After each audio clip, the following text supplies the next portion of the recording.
Moi, je vais faire une petite présentation qui s'adresse finalement beaucoup aux élèves. C'est une série de conférences qui s'adresse à tous, mais qui quand même a lieu dans le cadre de l'école. Et bon, moi, j'aime beaucoup cette école, j'aime beaucoup le rapport avec les élèves et essayer de transmettre, je sais pas, modestement ce que je connais par mon expérience aussi. Pas forcément des choses qu'on m'a apprises, parce que quand je repense à mon expérience d'élève, je pense que j'avais une petite frustration où j'ai eu l'impression qu'on m'apprenait finalement assez peu de choses, on me transmettait assez peu de choses. C'était beaucoup ce qu'on pourrait appeler de la pédagogie de la découverte. En gros, la pédagogie de la découverte, c'est on vous file un sujet, et hop, on vous balance chez vous, et puis démerdez-vous. Vous revenez la semaine prochaine avec un truc, vous ne savez pas comment vous devez le faire, alors ça peut marcher, hein, ça peut être très bien. On peut trouver des solutions par soi-même, mais moi je trouvais que j'étais un peu sur ma faim avec ça, et donc c'est ce que j'aime beaucoup dans cette école, c'est qu'on peut prendre aussi le temps d'enseigner, et même pour moi ça c'est l'occasion d'expliquer aussi pourquoi j'enseigne et ce que j'enseigne. Et il se trouve que cette année, je suis passé donc effectivement, comme Franck disait, d'une journée de cours qui était dessin d'observation et modèle vivant, à 2 journées de cours, qui rajoute une journée consacrée à l'illustration. Et c'est exactement le sujet dont je vais vous parler. Le sujet dont je vais vous parler, c'est faire le lien, en fait, entre les deux. Parce qu'il y a de plus en plus, je trouve, de formations qui font un peu l'impasse sur le dessin d'observation, sur le dessin de modèle vivant, pour un tas de raisons, parce qu'on trouve que finalement, ça n'a pas d'application directe, parce que des modèles, c'est un petit budget, il faut quand même prévoir un budget pour des modèles. C'est compliqué, voilà. Et moi, je pense qu'au contraire, c'est quelque chose qui est très important. Et j'ai constaté pendant assez longtemps, en fait, juste pour une toute petite anecdote rapidos, à un moment donné, je suis revenu sur Facebook, après avoir abandonné Facebook pendant des années. Et je suis retombé sur Olivier, de la Galerie Vegan, et qui a partagé mon travail à ce moment-là. Et je crois qu'en une journée, j'ai dû passer de 40 amis à 4800 ou un truc comme ça. Ça n'avait aucun sens, mais vraiment aucun sens. Et j'ai vu plein de trucs que je ne voyais pas. Et beaucoup de travaux de personnes qui m'ont contacté. Et je voyais une différence énormissime entre ce qu'ils faisaient, notamment à l'ordinateur, de façon... parfois, pas tout est expliqué, quoi. C'est-à-dire que je voyais des trucs où les mecs faisaient des images. Franchement, on aurait dit des peintures de Meissonnier, que Meissonnier faisait, il avait déjà une bonne 50aine d'années, avec, je sais pas, 300 soldats napoléoniens sur leurs chevaux. Et puis le gars mettait cette image faite sur l'ordinateur, et puis il disait « Ouais, ça c'est mon petit warm-up du matin. J'ai fait ça ce matin avant de manger mes chocs à pic. » Et je me dis « Mais c'est quand même bizarre. C'est quand même bizarre que... quelqu'un comme Meissonnier, il lui a fallu quasiment toute sa vie pour atteindre ce niveau-là. Puis là, il y a un mec de 18 ans qui me dit « Ouais, je fais ça tranquille, les doigts dans le nez avant de bosser. » quoi. Et j'ai remarqué qu'il y avait une vraie différence entre le travail en numérique, déjà, et le travail traditionnel, et le travail d'observation et le travail d'invention. Et ensuite, j'ai d'ailleurs enseigné dans une autre école. À un moment donné, je suis passé d'un cours qui était uniquement consacré au dessin d'observation, de modèles vivants, avec des étudiants qui avaient déjà 5 ans d'expérience de modèle vivant, à un travail de croquis, on va dire de croquis d'imagination, d'invention, de mémorisation. Parce que j'avais lu un livre qui me plaisait beaucoup, du 19e siècle, d'un prof qui s'appelle Horace Lecoq de Bois-Baudran, qui enseignait à l'école impériale de dessin et qui avait développé des techniques de dessin de mémoire, qui a eu un retentissement considérable à la fin du 19e siècle sur des peintres comme Legros ou Whistler qui allaient assister à ces cours. Donc le dessin d'invention, le dessin de mémorisation était le cœur de ce sujet. Et finalement, j'ai retrouvé les mêmes différentiels de qualité. C'est-à-dire que des gens qui dessinaient des modèles vivants, franchement de façon pas mal, je dirais pas forcément exceptionnelle, mais pas mal, on leur demandait, je sais pas, de dessiner une pagode, de dessiner un galion, j'en sais rien. Là, ça devenait un dessin d'enfant de maternelle, quoi. Vraiment. Et je me suis posé la question, je me suis dit, mais pourquoi ? Alors je pense que déjà, il y avait le fait qu'il y avait les modèles qui revenaient tout le temps. Il y avait des modèles, ils les avaient dessinés 70 fois déjà, donc ils pouvaient les faire les yeux fermés, ils savaient quelle pose ils allaient faire, enfin, ils les connaissaient par cœur. Mais il n'y avait pas seulement ça. il y avait un abandon, je trouve, de l'enjeu du dessin d'observation, de la pratique du dessin d'observation. C'est-à-dire qu'au-delà simplement de la, comment dire, de la pratique avec un modèle qui vient dans un cadre, on va dire, balisé, une fois par semaine ou une fois toutes les 2 semaines, il manquait l'enjeu, et d'ailleurs, c'est un truc que je constate, que je dis aux élèves régulièrement. Quand vous venez en cours, ne vous asseyez pas au même endroit. Essayez de changer d'expérience, que ce soit à chaque fois une expérience nouvelle. Et pareil pour le dessin quotidien. En fait, c'est une pratique du quotidien et qui va finir par avoir une incidence, je pense, dans le dessin d'invention. La question que je me pose toujours, moi, quand je dessine, non, plutôt quand je regarde les dessins des autres, c'est de savoir si c'est senti. Est-ce que les choses sont senties? Est-ce que c'est juste techniquement vachement bien fait? Ou est-ce qu'il y a quelque chose d'un petit peu plus qui donne l'impression que c'est plus incarné? Voilà. Et je trouve qu'à une époque où on a de plus en plus de choses désincarnées, il suffit, je sais pas, de voir n'importe quel film Marvel, c'est totalement désincarné. Enfin, il n'y a plus rien, quoi.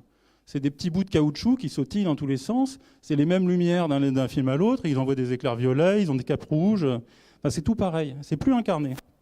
Et je me pose toujours la question, ouais, de savoir si les dessins des autres, je les trouve incarnés. Ça m'intéresse finalement beaucoup plus que de savoir si c'est très bien fait. Hein. Et donc là, je vais vous parler justement, parce que je n'ai pas des grandes théories, enfin si, j'en ai peut-être, mais je les garde pour moi, parce qu'elles sont peut-être un peu fausses. Je vais vous montrer quelques-unes des images que je fais, et vous montrer le lien justement qu'il y a entre la pratique d'un dessin d'observation, et c'est pas uniquement le dessin d'observation, c'est l'observation tout court.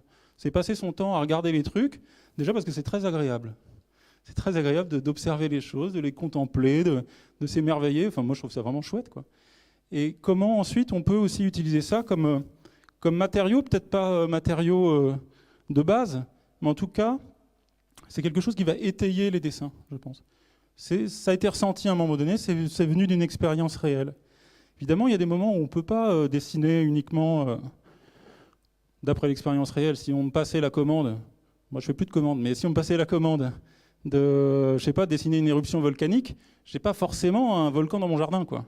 Mais en revanche, pour la plupart des choses, je peux quand même essayer de m'inspirer au maximum de ce que j'ai vécu.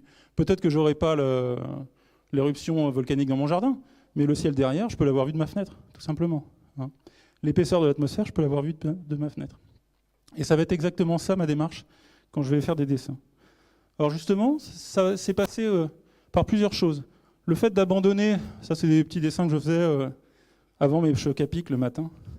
Non mais là pour le coup c'est un peu vrai.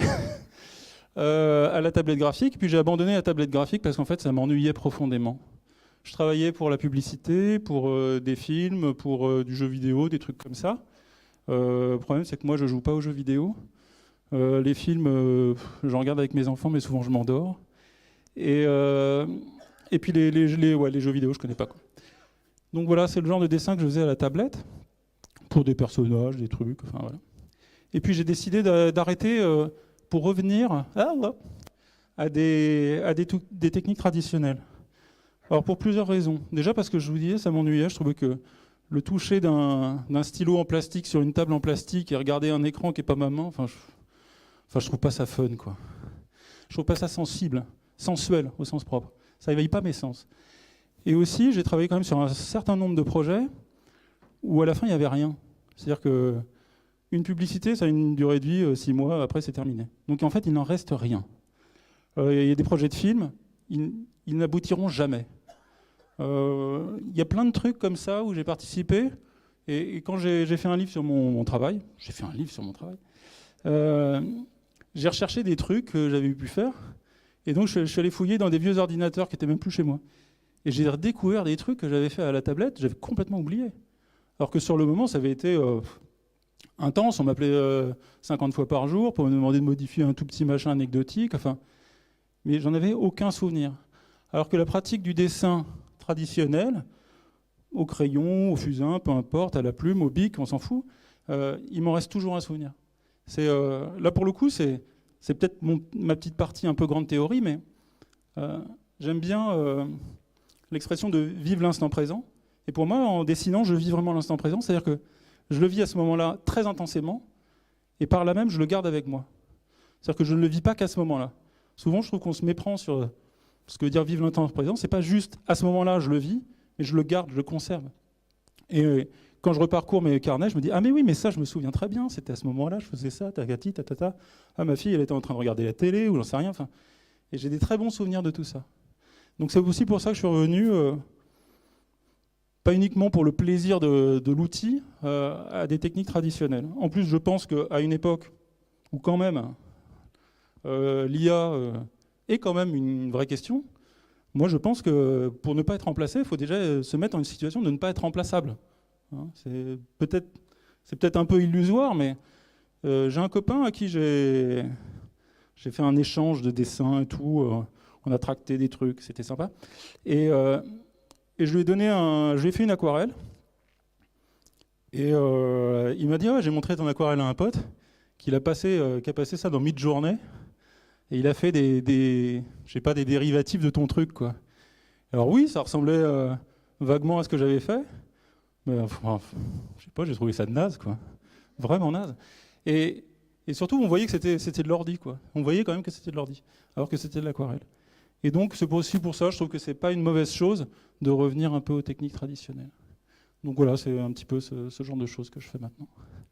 Donc je vais parler de quelques projets, justement, qui sont à chaque fois du dessin d'imagination, du dessin d'invention, parce que j'ai pas non plus envie d'abandonner la narration, j'ai pas envie d'abandonner l'illustratif. Moi, j'adore ça.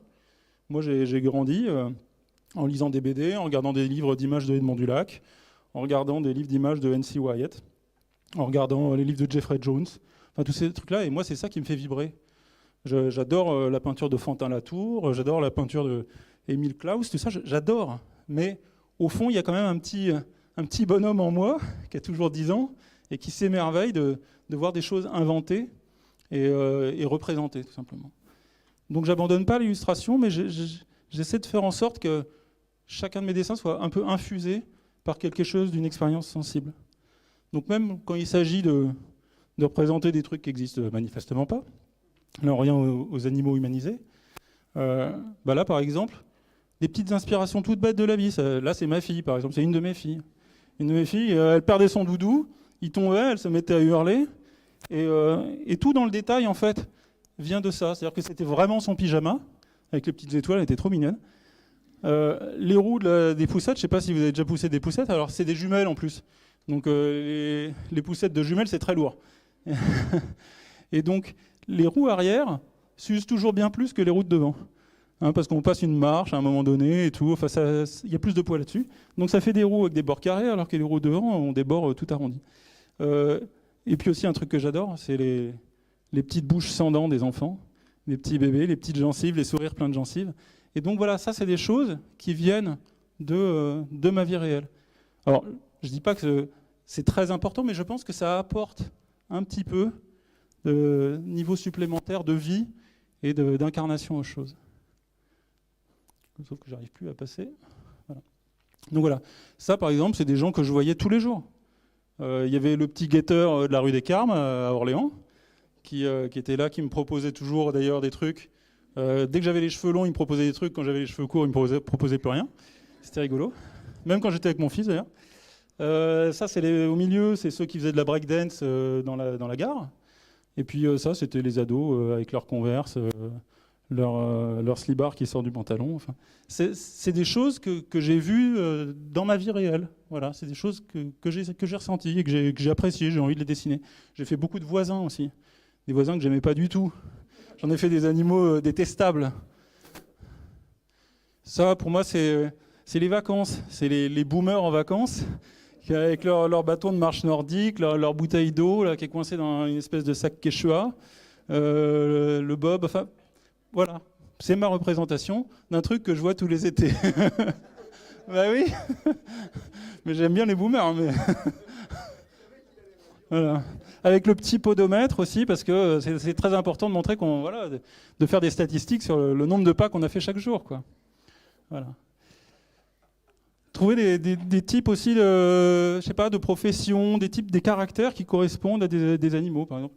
Le garagiste, un peu lourdingue, un peu mou, qui fait pas beaucoup d'efforts. Le panda qui est qui est le métallo, parce que finalement, en fait, les fans de métal, c'est souvent des grands tout doux, quoi. Ils sont tous gentils avec leurs chaussures, avec des trucs métalliques et tout. En fait, ils sont adorables. Et le médecin, qui est une espèce de gentil blaireau tout mignon. Voilà. Ça, c'était un peu essentiellement des gags. C'est des dessins que j'ai fait pour amuser mes enfants au départ. J'avais pas de volonté particulière de les publier. C'était juste pour amuser. Et ça, c'est un projet qui m'a occupé un peu plus longtemps et qui est plus encore une affirmation de ma volonté de mêler quelque chose d'imaginaire à quelque chose de profondément ressenti. Donc c'est une adaptation de L'homme qui voulait être roi, un texte de Rudyard Kipling, sur lequel j'ai passé en tout, je pense du premier dessin au dernier dessin, j'ai dû passer 15 ou 17 ans là-dessus, quoi. C'est bizarre. Rudyard Kipling a dû l'écrire en 6 mois. Donc c'est bizarre. Ça fait 50 pages. Et un jour, j'ai décidé de faire un carnet de croquis. Donc là, c'est que des images de ce carnet de croquis qui m'a occupé à peu près 3 ans. Je faisais ça dans le train pendant les trajets que j'avais à faire entre Paris et Orléans, où j'habitais.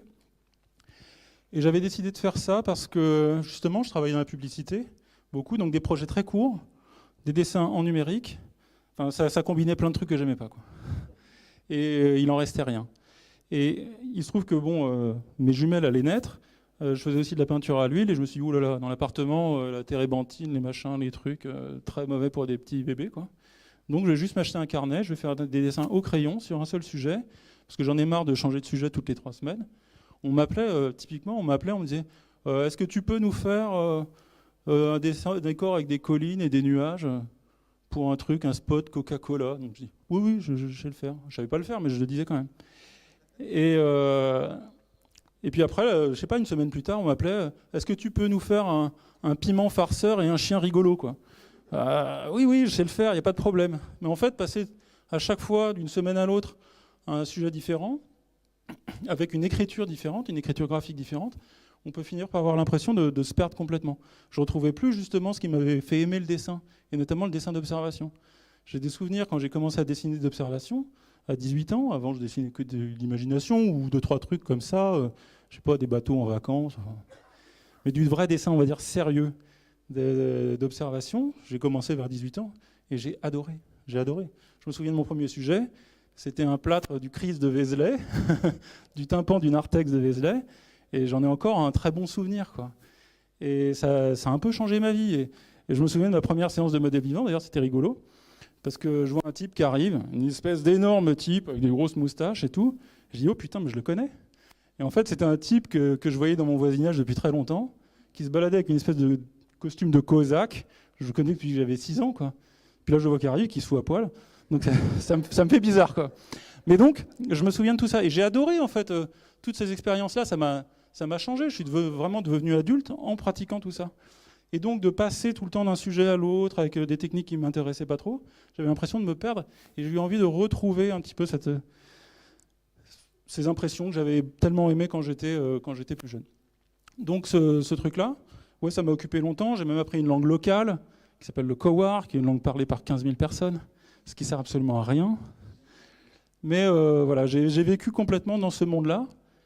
Et donc, c'est pour vous montrer un petit peu une façon d'aborder les choses pour créer un monde. Ce qui est intéressant chez Kipling, là je vais juste faire une petite parenthèse sur ce truc-là, c'est que Kipling, il est né à Lahore, il est né donc en Inde, mais il n'est pas allé au Kafiristan. Le Kafiristan, c'est une zone très, très précise qui est à cheval aujourd'hui entre l'Afghanistan et le Pakistan, qui occupe à peu près le royaume du Chitral.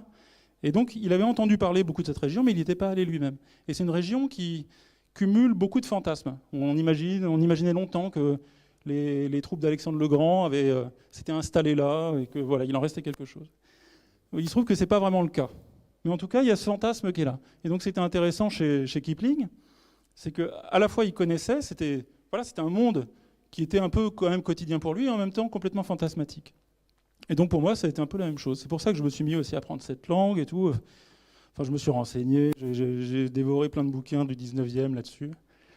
Et ce carnet, je voulais qu'il donne l'impression d'une sorte de carnet un peu authentique, avec des mélanges de vues totalement générales, ce qui est vraiment l'exercice du croquis de plein air, in situ, avec, par exemple, des vues générales, beaucoup de vues générales, et de temps en temps, des dessins beaucoup plus construits, des dessins comme je le pratique en fait en classe. C'est-à-dire que quand je demande de dessiner des objets, par exemple, pour moi, il faut comprendre l'objet, il faut qu'on puisse être capable de tourner autour. C'est là aussi l'importance du modelage, c'est de comprendre comment les formes en fait, occupent l'espace. J'ai donné un sujet, j'ai donné même un cours entier dans une autre école où je faisais dessiner des objets. Je demandais de faire quelques croquis uniquement au trait, d'objets du quotidien, ça peut être une perceuse, une agrafeuse, peu importe. Et je leur demandais de dessiner sous quelques angles et ensuite de continuer sous plein d'autres angles sans avoir l'objet. Voilà. En partant des primitives géométriques, vraiment les blocs principaux, avec les répartitions de proportions, et ensuite arriver à tourner autour des objets, pour leur donner une vraie matérialité. Parce que moi, je vois par exemple beaucoup de dessins de concepts qui ne sont pas finalement si concrets que ça.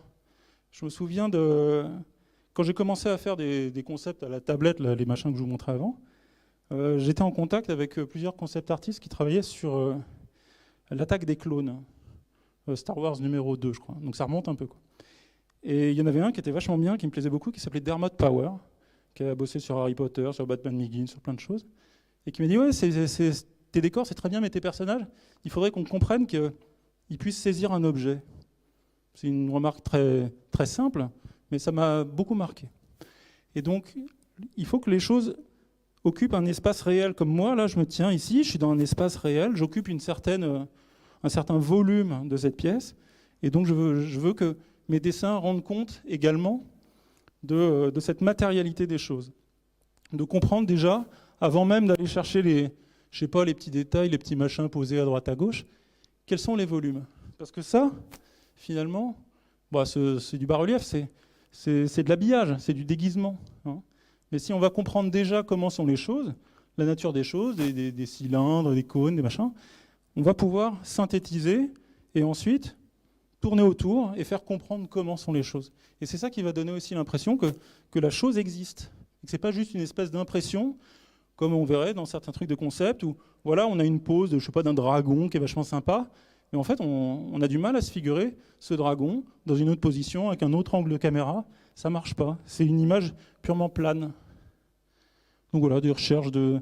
Évidemment, aucun de ces temples n'existe. Ma méthodologie, on va dire, est très simple. C'est que pendant un temps fou, j'accumule une quantité de docs assez conséquente, et puis je me balade aussi dans des endroits qui me plaisent. Hein. Moi, j'adore les bâtiments néoclassiques, j'adore les ruines romaines. Je suis beaucoup allé en Italie, donc c'est des choses qui me parlent beaucoup. Et ensuite, au moment de dessiner, je ne les regarde plus. C'est un peu comme si, pendant un long moment, je secouais une boule de Noël avec de la neige. Donc ça foisonne, il y en a plein partout. Puis à un moment donné, j'attends que ce soit retombé. Et puis c'est le moment où je me mets à dessiner. Les choses digérées, quoi, on va dire. Alors il y a plein de trucs qui ne me plaisent pas du tout là-dedans. Des formes que j'aime pas, mais c'est un peu de l'écriture automatique.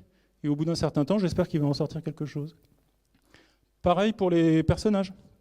J'essaye de ne pas me contenter d'un type de visage, d'un type de costume, mais de chercher des caractères, de chercher des physionomies, et de dessiner finalement plus, parfois par la lumière, comme ces deux visages par exemple, que par une espèce de mémorisation de formes symboliques. Ceux qui m'ont eu en dessin m'ont déjà entendu parler de ça, c'est-à-dire que quand on fait des portraits, je mets en garde contre le dessin de choses symboliques. Un œil, ça ressemble à ça. Une bouche, ça ressemble à ça. Un œil de profil, c'est comme ça. Non, en fait, c'est jamais comme ça. Ouais, la forme de tête, l'œuf à l'envers avec la croix dessus, quoi. L'horreur. Et donc, de dessiner même ce que j'ai pas sous les yeux, de le dessiner de la même manière. Par la lumière, comment la lumière va tomber dessus. Et de faire confiance aussi à la personne qui va regarder mes dessins et que j'ai pas besoin de tout lui dire. De laisser beaucoup de choses non dites. Tous ces trucs-là, en fait, la personne qui va regarder les dessins, elle va recomposer elle-même. C'est un illustrateur qui a eu une espèce d'incidence considérable sur ma vie, qui s'appelle John Howe, qui a été designer sur Le Seigneur des Anneaux notamment, que j'ai rencontré il y a longtemps. Le premier film du Seigneur des Anneaux n'était pas sorti. Donc il n'avait pas trop l'habitude d'avoir des fans qui venaient le voir. Et donc j'étais allé le voir chez lui en Suisse, j'ai passé un week-end chez lui, et il m'avait dit, n'oublie pas Quand tu fais un dessin, toi, tu fais genre 50% du boulot, peut-être 60%, et puis 40%, c'est la personne qui regarde, qui recompose. Et là aussi, c'est quelque chose qui est resté en moi, avec l'idée qu'il faut que le spectateur ait quelque chose à faire. Il y a tellement de dessins, parfois on a l'impression que le spectateur n'a rien d'autre à faire que de regarder, de se dire « Ah putain, il a passé du temps dessus, techniquement, il est balèze, quoi. » Moi, je ne suis pas techniquement balèze. Non, je n'ai pas passé autant de temps que ça dessus. J'ai envie de faire plus de dessins et pas passer 6 mois sur un seul. Mais j'espère que la personne va aussi participer, en fait. En regardant, elle va recomposer des choses. Et ça, pour moi, ça fait partie justement de l'expérience sensible. Quand on dessine du modèle vivant, on ne peut pas tout dessiner. Quand vous avez 3 minutes pour dessiner un modèle, 2 minutes pour dessiner un modèle, ou 10, ou même 15, on ne peut pas tout dessiner. Ouais, 20 secondes, du mouvement continu. Mais même sur un 15 minutes, en fait, on n'a pas le temps. Moi, j'ai animé des cours où j'avais des académies. Une académie, c'est quand on demande à un modèle de tenir une pause pendant plusieurs heures. Parfois, ça peut être 12 heures, ça peut être 16 heures. Évidemment, ce n'est pas 12 heures d'affilée. Hein. Mais il va revenir tous les jours, pour 4 heures, par exemple. Bon, on se doute bien que si on donne des sujets où on a 12 heures pour faire un personnage qui se tient devant nous, on va raconter plus de choses que si on a même 15 minutes. Alors que 15 minutes, ça nous semble énorme quand on a fait des dessins qui étaient seulement de 2 minutes. Donc, on ne va pas raconter du tout le même niveau. Et donc, le laisser des choses un petit peu à l'interprétation de la personne qui regarde, pour moi, c'est retrouver cet esprit-là, du croquis vivant. Chercher aussi plein de petites différences. Ce qui est intéressant quand on a du modèle vivant qui vient poser, contrairement, par exemple, des gens qui n'auraient dessiné que d'après des livres, que d'après des méthodes. Moi, j'ai eu beaucoup d'étudiants chinois qui venaient dans l'ancienne école où j'enseignais. Au début, j'étais vachement impressionné parce que techniquement, ils étaient ultra balèzes. Et au bout d'un certain temps, je me suis quand même rendu compte qu'ils dessinaient toujours un petit peu les mêmes yeux, les mêmes nez, les mêmes visages, et que c'était beaucoup de dessins appris. Et moi, quand j'étais étudiant, j'avais un prof qui m'avait dit « Ne faites jamais de dessin appris ». Et c'est-à-dire du dessin appris en regardant d'autres dessins. Évidemment, on copie tous. Moi, je continue de copier des peintures, des dessins, parce que ça me plaît en plus, et de trouver comment d'autres personnes ont trouvé des solutions à des problèmes. Moi, j'ai plutôt fait des sciences avant de faire du dessin, et donc j'aborde les choses vraiment comme des problèmes à résoudre. Et donc, il y a d'autres personnes qui ont eu les mêmes problèmes que moi. Ils ont représenté des trucs, et ils ont trouvé leur solution. Et donc, pourquoi repartir de zéro à chaque fois, alors qu'on peut bénéficier de leur trouvaille, de leur déduction. Mais tout ça pour dire que... je ne sais plus. Je me suis perdu. Oui, et donc justement chercher ce qui fait la variété quand on a des modèles vivants qui viennent. En fait, ce sont des caractères différents, des caractères de pose différents, des énergies différentes, des physionomies différentes, des manières d'être différentes, un port de tête différent. Toutes ces choses-là comptent. Et là, par exemple, sur un sujet comme celui-là, où finalement on a 10 000 fois le même truc, hein, c'est chercher toutes les petites différences, les petits motifs, toutes les formes qui peuvent apporter un petit peu de vie. Là aussi, chercher des différences, ça peut être un chapeau qui va être différent, un modèle de fusil ou de bande moltière, peu importe, mais apporter de la vie. Et cette vie va aussi être là parce que vous êtes plongé suffisamment dans un monde pour le dessiner comme si vous en faisiez partie. Moi, j'aime bien le dessin d'imagination quand on a l'impression que la personne, elle vit dedans. Il y avait un illustrateur que j'adore, Jeffrey Jones, et qui fait de la fantaisie, enfin qui faisait de la fantaisie, mais c'était de la fantaisie, on a l'impression qu'il vivait dedans, quoi.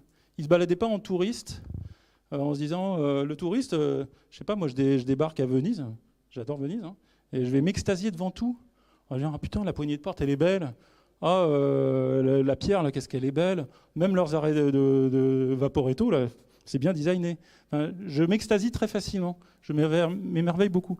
Mais finalement, ça va être une attention à du vrai détail, du détail presque maniaque, qui fait que, en fait, on peut passer à côté des choses. Si je pense je sais pas, à Paris, moi j'ai habité à Paris pendant très longtemps, je ne vais pas penser forcément à tous ces petits détails, mais plus des impressions. Une certaine qualité de lumière, la lumière dans le ciel, la disposition des perspectives des rues. Et donc là, c'est par le détail, une partie que j'appellerais du faux détail, c'est du détail où la personne qui regarde a aussi son boulot à faire. Et donc on peut créer un monde avec sa propre culture, un folklore, ses formes. Alors ça peut être des formes justement un peu ornementales et puis des formes beaucoup plus simples, de la vie de tous les jours, des petits objets du quotidien. Donc pourquoi par exemple des cages et des paniers? Pourquoi juste avoir un modèle? En fait il y en a plein, il y a une variété et c'est ça qui est rigolo.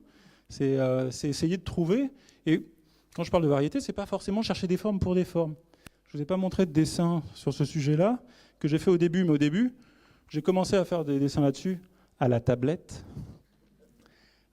C'était parce que, bref, il y a une possibilité de faire un dossier pour DreamWorks et tout, enfin bref. Et je faisais ostensiblement du design. Je voulais montrer que j'avais designé des trucs, j'avais des tas d'idées, quoi. Et en fait, plus je me suis intéressé à ce monde-là, plus je l'ai trouvé incarné et réel, moins j'ai eu envie de faire du design et de retomber dans quelque chose de plus plausible, de plus vrai, de plus senti, et donc juste dessiner des trucs qui pourraient exister, qui n'existent pas, mais qui ne sont pas là pour épater la galerie, pour dire regardez, moi je vous design des sacrés trucs, quoi. Donc voilà, même des objets tout simples comme ça. Et la variété qui va donner aussi le sentiment qu'on vit dans ce monde-là, on s'est intéressé à tout ça, comment ils vivent, comment ils font au quotidien. En plus, c'est passer par des phases de recherche qui sont très agréables. Alors j'ai continué ce truc-là parce qu'au bout d'un certain temps, Kipling, donc j'ai passé beaucoup trop de temps dessus. Une centaine de pages de croquis comme ça, c'est beaucoup plus que ce qu'il en faut en fait. Hein. Et j'ai décidé de reprendre un projet que j'avais fait quand j'étais étudiant, qui était la même veine, qui était des carnets de voyage littéraires. Et donc j'ai fait sur Lovecraft. Alors j'aime bien Lovecraft. Je ne suis pas un fou de Lovecraft, mais j'aime bien. Mais ce qui m'intéressait, c'était d'aborder Lovecraft différemment. Lovecraft est toujours abordé par ces monstres dégoulinants, globuleux, poulpesques. Et moi, ça ne m'intéressait pas du tout. Rien à faire. Ce qui m'intéressait, c'était l'atmosphère, l'ambiance. J'aurais aimé faire la même chose avec Sherlock Holmes, par exemple. Ça, pour moi, c'est un peu... Il y a des atomes crochus. Et en plus, chez Lovecraft, il y a l'idée de... Ce type-là, il abuse d'épithètes. C'est indescriptible, c'est innommable. Oh, je ne peux même pas vous dire ce que c'était, ça rend fou. Enfin... Et comment représenter ça? Et donc j'ai décliné la méthode un petit peu de Kipling sur plusieurs nouvelles de Lovecraft. Alors déjà, donc, il y a le côté encyclopédique. Je vous ai dit le plaisir qu'il y a à faire des recherches, et uniquement par une recherche sur laquelle on a consacré suffisamment de temps. Faire des recherches, c'est pas uniquement aller sur Google Images, regarder les premières images, puis images similaires, machin. Non, c'est prendre le temps d'aller au musée, de se déplacer, de faire des trucs, d'aller en bibliothèque, d'aller chercher dans des vieux bouquins, d'aller, je sais pas, sur Gallica, sur Archive, j'en sais rien, de trouver des vraies sources et puis d'aller sur place quand on peut. Et de faire du croquis sur le motif. Ça, je le maintiens, c'est très important. Et donc, au bout d'un certain temps, toute cette recherche va nous plonger dans un certain esprit, une atmosphère. Là, par exemple, le nord-est des États-Unis. Là, plus les ruines étrusques. Là, des manuscrits, voilà. Hein, à chaque fois, il y a une ambiance qui va ressortir, ne serait-ce que parce que les recherches ont été suffisamment poussées. Ce qui va nous permettre de chercher des détails qui vont aussi donner leur sel aux choses. C'est-à-dire que ce n'est pas uniquement parce que, je sais pas, je dis, ah ouais, ça se passe au Pays de Galles, il y a des ruines. Non, quelles sont les ruines? À quoi ça ressemble? Aucune de ces colonnes, aucun de ces chapiteaux, aucune de ces bases de colonnes n'existe en elle-même. Elle n'existe pas. Je ne dessine pas d'après photo. Déjà parce que je n'y arrive pas. C'est toujours très moche. Mais en tout cas, elles sont plausibles. Elles peuvent donner l'impression qu'elles existent. Pareil pour ce motif-là de damier. Je n'ai pas vu cette fenêtre. Mais en revanche, je sais qu'il y a des manoirs Tudor qui ont ce genre de motif. Voilà. Cette colonne-là, par exemple. Cette colonne-là, je l'aime bien. Je l'aime bien, pas pour ça, je m'en fous un peu. Mais je l'aime pour ça. Parce que ça vient d'une colonne qui est à la cathédrale du Puy-en-Velay, au porche de Fort, et qui a ce motif en alvéole. Et que j'ai retrouvé aussi à la cathédrale de Chartres. Bon ben voilà, c'est des choses que j'ai vues, que j'ai dessinées sur place, qui me plaisent, et ensuite qui vont retrouver leur place naturellement dans un truc inventé. Toutes ces choses-là, me sont inspirés par un endroit juste à côté de chez moi que j'adore, que j'aurais sans doute pas dessiné si j'habitais pas là, qui est l'abbaye des Vaux de Cernay. Moi, j'habite dans le sud des Yvelines, et donc je vais très souvent à l'abbaye des Vaux de Cernay parce que je trouve ça très beau, et donc il en ressort quelque chose. Sans doute que j'aurais pas dessiné de la même manière cette nouvelle-là si j'habitais pas à cet endroit-là. Donc toujours le dessin de structure, comprendre et faire comprendre par le dessin. Pour moi, il y a plusieurs types de dessins différents. Il y a le dessin pour comprendre soi-même, où on veut en venir. Par exemple, le petit croquis rapide pour trouver ses idées, le croquis pour faire comprendre aux autres, puis le croquis, enfin le dessin qu'on aime parce qu'on le trouve beau aussi et qu'on va aller au musée pour le voir. Mais là, c'est du dessin pour faire comprendre. Et le combiner avec du dessin qui donne plus l'impression d'avoir été sur place, avec une ligne d'horizon, avec des fuyantes, on a un vrai point de vue, on sait où on se situe, on est à hauteur, on est à hauteur du regard de ces personnes-là, on est debout, on est au même niveau qu'eux. Le placement de la ligne d'horizon est important. Je pense à un auteur que j'adore qui s'appelle Chris Van Allsburg, qui a écrit notamment et dessiné Jumanji, le livre. Et j'avais lu une interview de lui, il disait « Si vous regardez mes dessins, ils sont tous dessinés avec la ligne d'horizon qui est à hauteur des yeux des enfants. » Bon, c'est très con, mais en fait, c'est un livre qui s'adresse aux enfants, et donc ils peuvent vraiment se projeter dedans. Ça peut être senti pour eux. Bon, je vais passer un peu vite sur le reste, puisque visiblement, je suis un peu lent. Là aussi, la matérialité, comment représenter l'indescriptible, Lovecraft, il n'arrête pas de parler de géométrie non euclidienne, des trucs qui ne veulent rien dire. Mais quand il parle d'hôtels sur lesquels ont eu lieu des cérémoniaux abominables, en géométrie non euclidienne, il y a un moment donné, vous êtes gentil, mais si c'est un hôtel, il faut pouvoir poser des trucs dessus. Donc ça ressemble à quoi? Donc c'est des problèmes insolubles, mais on va jouer avec les angles. Et donc pour ça, il faut comprendre comment sont les choses dans l'espace. C'est pas uniquement, encore une fois, une histoire d'impression, ça fait cool. Non, c'est pas juste ça fait cool. C'est comment c'est dans l'espace, comment sont les choses. Et je pense d'ailleurs que pour ceux qui veulent faire ensuite de la 3D et tout, c'est indispensable de comprendre comment les choses occupent l'espace. Et ça, le dessin et le modelage sont très importants. Donc voilà, créer des formes plausibles, encore une fois. Aucune de ces formes n'existe, il n'y a rien de tout ça qui existe, mais ça pourrait exister. Et c'est ça qui participe d'un imaginaire réel, authentique.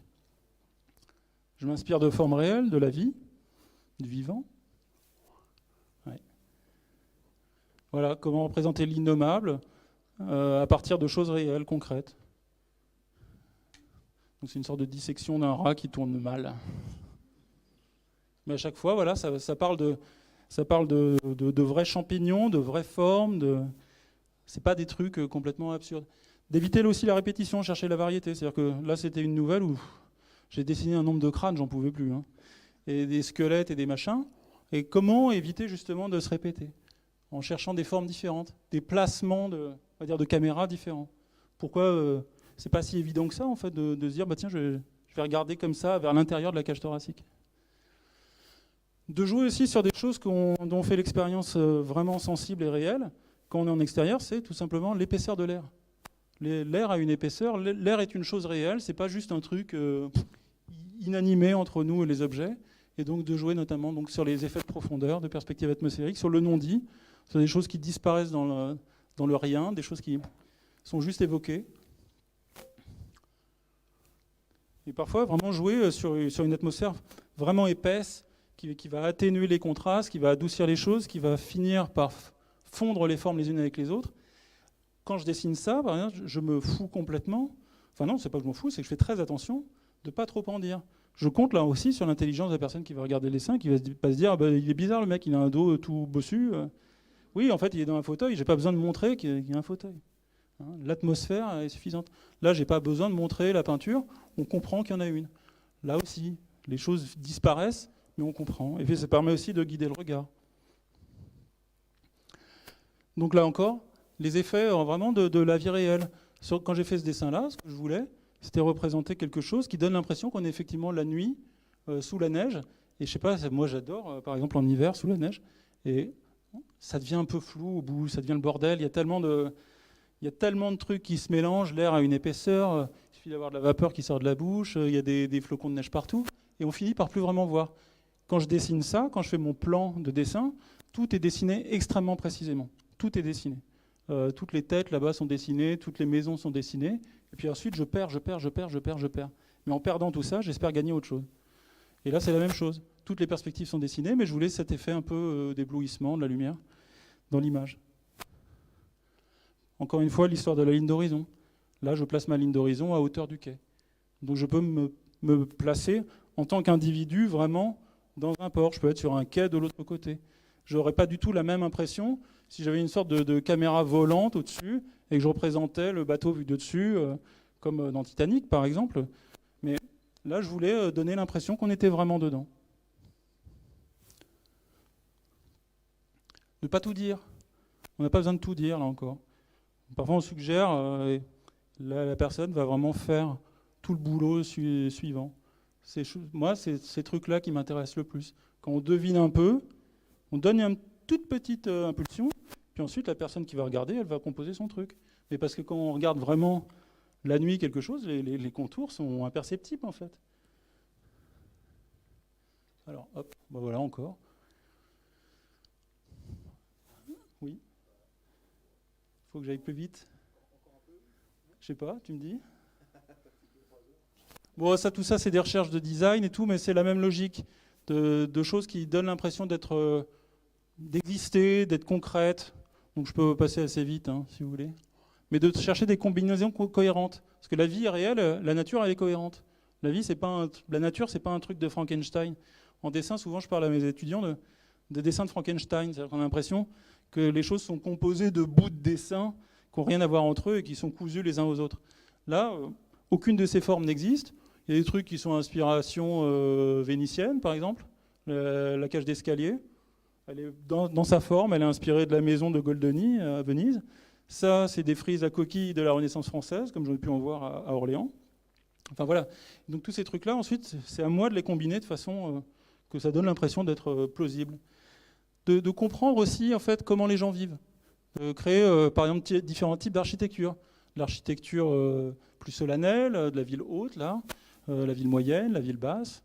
Chacun vit différemment, et donc ça va avoir une incidence sur les formes.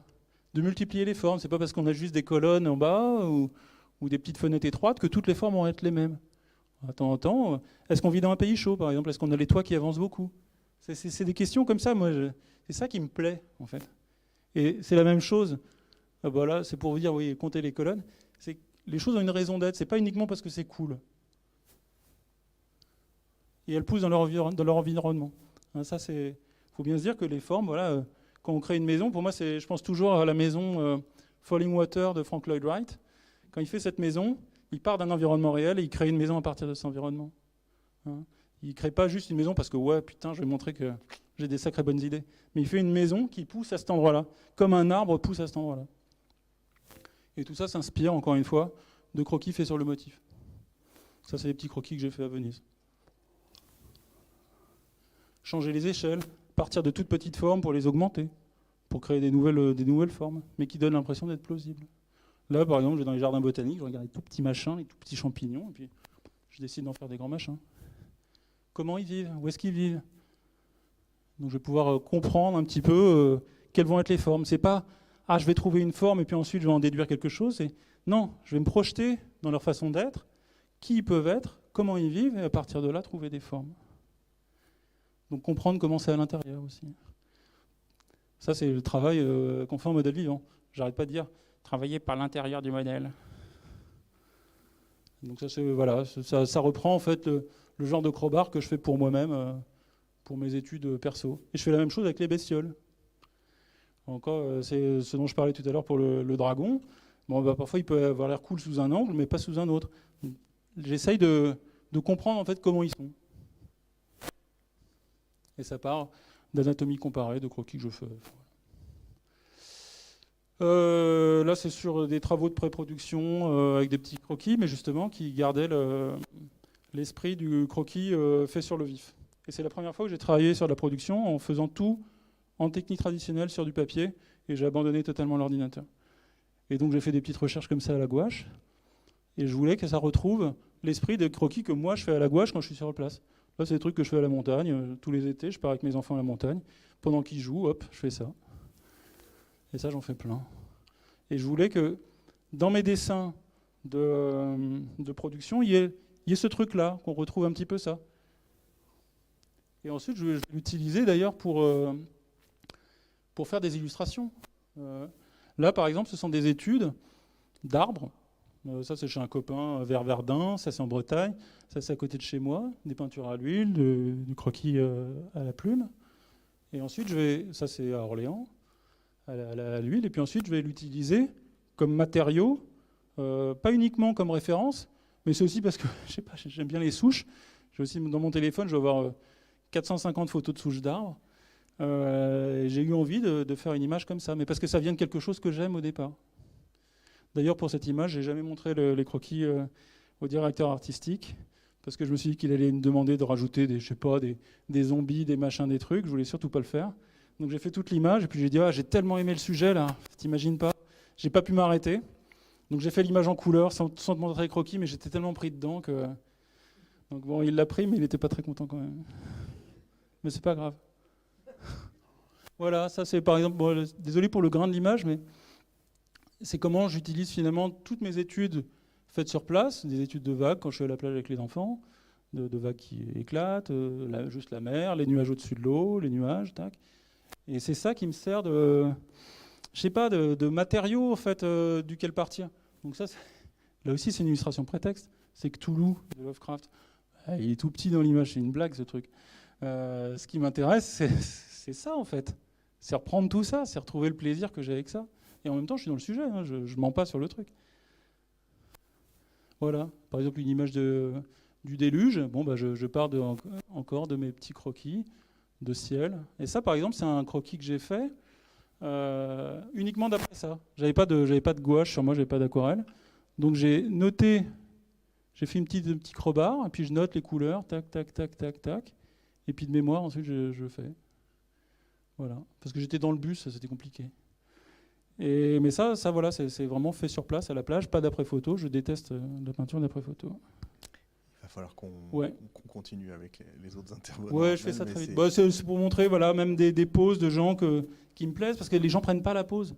Dans les transports, ils prennent pas la pose. Ils sont naturels, donc hop, je l'ai récupéré. Ça, des études de fleurs que j'ai faites, je les récupère un peu à droite à gauche. Des études de modèles vivants, comment je les transpose dans des illustrations. Voilà, une pose de Annie Ferré, par exemple, qui finit par être dans un dessin.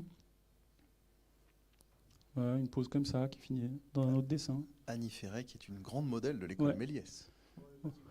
Elle n'est pas si grande que ça. Voilà, des petites études de pied, de main et tout. Et en fait, à quel point, finalement, j'ai du plaisir à retrouver ce truc-là dans mes illustrations. Le sujet, oui, d'accord, il m'intéresse, mais en fait, c'est ça qui me plaît, c'est retrouver tout ce truc-là. Voilà, Claudia aussi, qui est modèle, qui s'était enveloppée comme ça, et j'ai trouvé ça chouette. Et là, j'étais surpris par la pose, j'ai trouvé ça beau. En fait, c'était même pas une pause, c'était entre deux pauses, elle s'était rhabillée parce que je les faisais travailler de mémoire, les élèves, et donc pendant ce temps-là, elle a remis ça, et je me suis dit, oh putain, il faut que je fasse un petit truc, rapidos, parce que j'ai trouvé ça trop bien. Et ça, c'est pas le genre d'idée que j'aurais eu. Pour moi, je finis très très vite, hein. Mais c'est comme le travail à l'ordi, en fait. L'ordi va vous donner ce que vous lui demandez. Il y a très peu de parts d'accident, très très peu. Et là, c'était accidentel. Si je ne lui avais pas demandé de faire une pause de 1 minute et de se rhabiller 3 minutes pour que les élèves dessinent, elle n'aurait pas remis ce truc-là, je serais passé à côté de ça. Et là, j'ai eu envie de le saisir, ça m'a plu. Et ça, c'est un dessin qui sort dans un bouquin, parce que j'aime ça, en fait. Et voilà, ça y est. Merci beaucoup, bravo.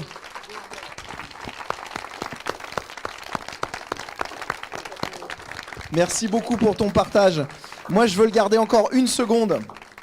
Le remercier aussi grandement, et on remercie en direct d'Alsace notre ami Corette, Jean-Christophe, qui doit nous regarder en ligne parce qu'il n'a pas pu venir nous rejoindre, et qui aide grandement aussi à aider des auteurs, à les porter, à les éditer. Vous avez beaucoup de livres à votre disposition dans ma bibliothèque personnelle qui est dans mon bureau. Vous le savez, il y en a certains qui viennent m'emprunter des films et des livres. Et tout le travail d'Armel, vous pouvez venir le voir. Et puis pour ceux qui ont la chance de l'avoir comme prof, c'est vraiment extraordinaire. Merci beaucoup d'apporter tout ça, Armel, à l'école.